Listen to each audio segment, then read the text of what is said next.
नमस्कार झारखंड। अगर आप भी मैया सम्मान योजना की 17वीं 18वीं और पेंशन योजना के नए अपडेट का इंतजार कर रहे हैं तो खासकर यह वीडियो आप लोगों के लिए बहुत ही हेल्पफुल होने वाले हैं, यानी कि बहुत ही मददगार साबित होने वाला है, यानी कि बहुत ही जरूरी है। सरकार ने खजाना खोल दिया है और करोड़ों लाभार्थी के लिए एक साथ दो सबसे बड़ी खुशखबरी सामने निकल के आ रही है। तो चलिए जानते हैं पूरी खबर क्या है और क्या अपडेट आया है जो कि पेंशन योजना और मैया सम्मान योजना जो 17वीं 18वीं किस्त के लिए। अगर आप लोग हमारे चैनल पर पहली बार आए तो इस वीडियो को लाइक और चैनल को सब्सक्राइब करके जरूर रखना, क्योंकि बहुत ज़्यादा मेहनत लगता है दोस्तों आप लोगों के लिए यह वीडियो बनाने के लिए। तो चलिए जानते हैं कि सबसे पहले जो अपडेट आया है, सबसे पहले क्या है। मैया सम्मान योजना 17वीं 18वीं किस्त जो कि 5,000 सिर्फ इन महिलाओं को मिलेगा, जिसको पेमेंट लिस्ट भी जारी कर दिया गया है, यानी कि पेमेंट लिस्ट भी जारी कर दिया गया है। वो आप लोग कैसे देख सकते हो उसके बारे में भी बहुत ज़्यादा अपडेट सामने आ रही है। और दूसरा जो अपडेट है तो चलिए जानते हैं कि 17वीं 18वीं किस्त का जो कि सबसे पहले आप लोग के खाते में कब तक आएगा और किस किस जिला में सबसे पहले ट्रांसफर कर दिए जाएंगे उसके बारे में। देखो, मैया सम्मान योजना 17वीं 18वीं पेमेंट लिस्ट जो कि आउट, यानी कि उसको रिलीज कर दिया गया है, जो कि पेमेंट लिस्ट जारी किया है उसके बारे में। देखो, मैया सम्मान योजना से जुड़ी यह खबर आप लोगों के लिए बहुत ही खास है। सरकार ने 17वीं और 18वीं किस्त का पेमेंट लिस्ट जारी कर दी गई है, जिनमें से उन महिलाओं का नाम भी शामिल है जिन्हें 5,000 की राशि दिया जाएगा। और इस दो किस्तों एक साथ ही जारी करने का उद्देश्य यह है कि महिलाओं को एक साथ जो एक मुश्त बड़ी मदद मिल सकता है और उनके बारे में भुगतान का इंतजार भी करना ना पड़े, यानी कि दो किस्त आप लोगों के ट्रांसफर किए जाएंगे। एक किस्त में बहुत ज़्यादा झंझट होता था, जिनके कारण से दो किस्त आप लोगों को एक साथ ही ट्रांसफर करने की फैसला किया है। और पेमेंट लिस्ट उन महिलाओं का नाम जोड़ा गया है जिनका नाम आवेदन स्वीकृति हो चुका है और बैंक खाते आधार लिंक है, डीबीटी सुविधा सक्रिय है। जिन महिलाओं के खाते में जो कि पिछली किस्त यानी कि लाभार्थी के समय मिल चुका है, यानी कि 16वीं किस्त उनके खाते में ट्रांसफर हो चुका है, उन्हें इस बार दो किस्तों का राशि मिलना तय है। पेमेंट लिस्ट उन्हीं महिलाओं का नाम जोड़ा गया है जिनका आवेदन स्वीकृति हो चुका है, यानी कि बैंक खाता आधार कार्ड लिंक और डीबीटी सक्रिय है। जिनको सक्रिय है उन्हीं को इस योजना का लाभ दिया जाएगा, जो कि 17वीं 18वीं किस्त। और जिन महिलाओं को पिछली किस्त यानी कि समय पर मिला है, उन्हें ही इस बार दो किस्तों एक साथ ही मिलने की जो संभावना बताया जा रहा है, यानी कि मिलेगा ही, उसी को यह योजना का लाभ दिया जाएगा 17वीं 18वीं किस्त का। और वही जिनका सत्यापन पहले ही पूरा हो चुका है, उनके खाते में पैसा पहले ही ट्रांसफर किया जा रहा है।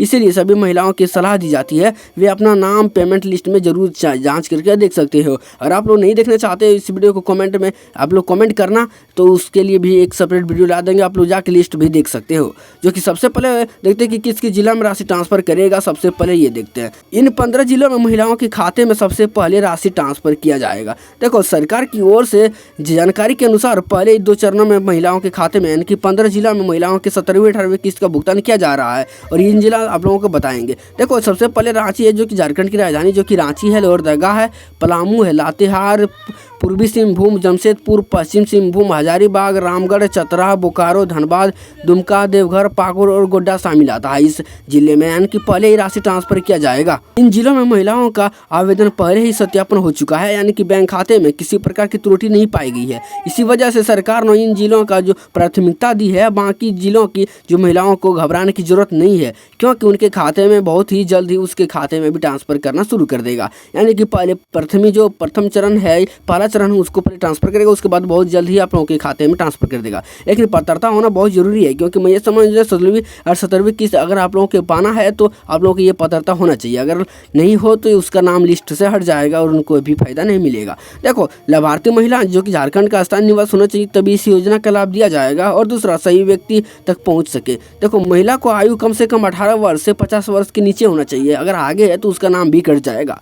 और दूसरा, परिवार की वार्षिक 2.5 लाख से कम होना चाहिए, 2.5 लाख से अधिक है तो इस योजना से नाम आप लोगों का हट सकता है। और जो कि ये आप लोग को प्राथमिकता, अगर आप लोग इस एबिलिटी को पूरा नहीं करते, इस पात्रता को आप लोग पूरा नहीं करते, उनको यह योजना का लाभ नहीं मिलेगा और इस योजना का जो लिस्ट है उनको हटा दिया जाएगा। अब हम लोग जानते हैं कि जो विधवा बुजुर्ग दिव्यांग के लिए राहत बड़ी पेंशन जो कि चर्चा में है, यानी कि बहुत जल्द ही आप लोगों की राशि बढ़ने वाला है, इनके लिए बहुत ही बड़ी अपडेट सामने आ रही है। देखो, विधवा बुजुर्ग दिव्यांग के लिए राहत पेंशन जो कि बढ़ने की चर्चा, यानी कि पेंशन अपडेट किया है, वो उस पर हम लोग बात करते हैं। देखो, सबसे पहले हम लोग देखते हैं कि आखिर क्या अपडेट आया है। पेंशन अपडेट 2026 को विधवा बुजुर्ग बुजुर्ग और दिव्यांग नागरिक के लिए राहत भरी खबर सामने आ रही है, जो कि पेंशन 2026 को लेकर भारत सरकार ने 2026 को लेकर सरकार स्तर पर पेंशन राशि बढ़ने की चर्चा तेजी से हो गई है और महंगाई लगातार बढ़ रही है। ऐसे में कमजोर वर्ग के लिए वर्तमान में पेंशन हयात जो कि मानी जा रही है। इसी वजह से केंद्र सरकार और राज्य सरकार सामाजिक सुरक्षा और योजनाओं की जो समीक्षा है कर रही है और विधवा महिला जो कि वरिष्ठ नागरिक के दिव्यांग व्यक्ति है उनके लिए खासकर आजीविका पेंशन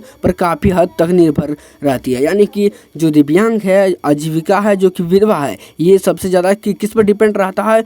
पेंशन पर। तो पेंशन से संबंधित बढ़ोतरी के इन वर्गों का दवाई, भोजन और रोजमर्रा की जरूरत पूरा करने में मदद मिलती है। और साथ ही पेंशन अपडेट 2026 के अनुसार तहत ही में चर्चा में है, तो लाभार्थी की संख्या को बढ़ाया जा सकता है ताकि कोई भी जरूरतमंद व्यक्ति जो कि इस योजना से वंचित ना रहे। हालांकि कोई भी अधिकारी घोषणा नहीं हुआ है, लेकिन उम्मीद किया जा रहा है कि अगले बजट में नीति बैठक का ठोस निर्णय लिया जा सकता है। कोई अभी अपडेट नहीं आया सरकार की ओर से, लेकिन खासकर संभावना बताया जा रहा है। और साथ ही देखो पेंशन बढ़ाने का संभावना भी बताया जा रहा है। तो देखो सबसे पहले हम लोग पेंशन बढ़ाने की राशि संभावनी योजना, पेंशन राशि बढ़ाने की संभावित योजना। देखो पेंशन योजना 2026 अपडेट को लेकर अहम सवाल पेंशन राशि में बढ़ोतरी का, जो कि वर्तमान में राज्य में जो विधवा, बुजुर्ग, दिव्यांग पेंशन योजना सीमित है, जो कि बढ़ती महंगाई के मुकाबले में कमी हो रहा है। इसी के ध्यान में रखते हुए सरकार ने पेंशन न्यूनतम राशि बढ़ाने की विचार कर रही है। तो चर्चा में मासिक जो कि पेंशन चरणबद्ध तरीका से वृद्धि की जा सकती है ताकि सरकारी बजट का अचानक बोझ ना पड़े और इसके साथ ही केंद्र सरकार, राज्य सरकार अतिरिक्त सहायता देने पर भी विचार कर सकती है। अगर यह प्रस्ताव लागू होता है तो लाखों लाभार्थी के सीधे फायदा होगा। पेंशन अपडेट 2026 के तहत भी देखा जा रहा है कि पेंशन भुगतान की प्रक्रिया में सरल पारदर्शिता बनाई जा रही है, जिससे समय पर राशि खाते में पहुंच सके और यह बदलाव सामाजिक सुरक्षा और मजबूत करने की दिशा में महत्वपूर्ण कदम बढ़ाया जा रहा है। और साथ ही देखते हैं कि कौन कौन से जो नई ऐड जोड़ेगा, तो उसमें कौन कौन से पात्रता होना चाहिए, तभी इस योजना का लाभ ले पाएंगे। पेंशन अपडेट 2026 पात्रता को लेकर कई अहम बिंदु पर चर्चा हो रही है, जो कि विधवा महिलाएं, 60 वर्ष से अधिक आयु में बुजुर्ग और मान्यता प्राप्त दिव्यांग व्यक्तियों को इस योजना का मुख्य लाभ माना जाता है। और सरकार ने यह सुनिश्चित करना चाहती है कि वास्तविक जरूरतमंद के जो पेंशन लाभ पहुंचे हैं उनके खाते में आयु प्रमाण पत्र होना चाहिए, दिव्यांग प्रमाण पत्र होना चाहिए। दस्तावेज की समीक्षा किया जा सकता है और कुल राज्य में जो पात्रता है मानकों को सरल बनाने का विचार भी हो रही है, ताकि आवेदन की प्रक्रिया जटिल ना हो, ताकि हर कोई इसमें आवेदन कर सके और पूरा लाभ उठा पाए पेंशन योजना का। पेंशन योजना 2026 के अंतर्गत स्वभाव है कि नए लाभार्थी के जोड़ने के लिए विशेष अभियान भी चलाए जा रहे हैं, यानी कि नए लाभार्थी इसमें ऐड होगा, इसीलिए अभियान भी चलाया जा रहा है। इससे उन लोगों को भी योजना का लाभ मिल सकेगा और यह अब तक कि किसी कारणवश पेंशन से वंचित ना रहे, किसी कारण से वह पेंशन से वंचित ना रहे, इसके लिए अभियान भी चलाया जा रहा है। आप लोग जल्दी से जल्दी, अगर आप लोग पेंशन, आप लोगों का 60 वर्ष तक हो चुका है, आप लोग पेंशन में अप्लाई जरूर करना। तो भुगतान की व्यवस्था में सुधार की तैयारी, देखो पेंशन अपडेट 2026 का यह कदम पहलू पेंशन योजना व्यवस्था जुड़ा हुआ है और कई बार तकनीकी कारणों या फिर दस्तावेज की कमी के चलते पेंशन समय पर नहीं पहुंच पाती है। सरकार इस समस्या को गंभीरता से लेते हुए डिजिटल सिस्टम को जो मजबूत करने का योजना बना रही है और डायरेक्ट बेनिफिशियरी ट्रांसफर के जरिए लाभार्थी के बैंक खाते में पैसा ट्रांसफर किया जाएगा। इसके साथ ही आधार कार्ड, बैंक खाता जो कि सही लिंक में अनिवार्य किया जा सकता है, ताकि पेंशन 2026 अपडेट के तहत शिकायत निर्वाहन प्रणाली में भी बेहतरीन चर्चा हो सके, ताकि लाभार्थी अपनी समस्या आसानी से दर्ज कर सके और इस योजना में सुधार पेंशन व्यवस्था को भरोसेमंद भी बन सके। आप लोग 60 वर्ष से हो चुके हैं आगे, तो उसके लिए आप लोग ये पेंशन योजना आप लोग फॉर्म भर सकते हैं। आप लोग दिख रहा है इस स्क्रीन पर। और साथ ही जो आने वाली है समय में क्या उम्मीद है इस योजना के बारे में, देखो पेंशन योजना 2026 को लेकर लाभार्थी की उम्मीद बढ़ रही है कि विधवा महिला, जो कि बुजुर्ग, दिव्यांग और लंबे समय जो पेंशन उठा रहे हैं उसमें बढ़ने की राशि शायद सामने आ रही है। सरकार की ओर से चल रही चर्चा में संकेत मिलता है कि आने वाले समय में इस दिशा में सकारात्मक फैसला लिए जा सकता है। हालांकि अंतिम निर्णय बजट के नीति के पर ही होगा निर्भर। अगर बजट ज़्यादा होता है तो इसमें बढ़ोतरी कर सकता है, अगर नहीं होता तो इसमें बजट बढ़ोतरी नहीं कर सकता, इसमें जो पैसा आता है। यदि पेंशन राशि में वृद्धि होती है तो सामाजिक सुरक्षा तंत्र और मजबूत करेगा और पेंशन अपडेट 2026 न सिर्फ आर्थिक राहत देगा बल्कि लाभार्थी को सृजनात्मक जीवन जीने का भी मदद करेगा। और अब भी नजरे सरकार की अगली कदम पर जो कि आधिकारिक घोषणा पर टिकी हुई है। यह घोषणा आ जाता है तो आप लोगों के लिए जो अपडेट बताए हैं वो आप लोगों के लिए जो बहुत ज़्यादा ही लागू होने वाला है। अगर आप लोग हमारे चैनल पे पहली बार आए हो तो इस वीडियो को लाइक और चैनल को सब्सक्राइब करके जरूर रखना। हम लोग मिलते हैं नेक्स्ट वीडियो में। अगर आप लोगों की कोई भी दिक्कत होता है तो आप लोग कमेंट बॉक्स में आप लोग पूछ सकते हैं। तो हम लोग मिलते हैं नेक्स्ट वीडियो में।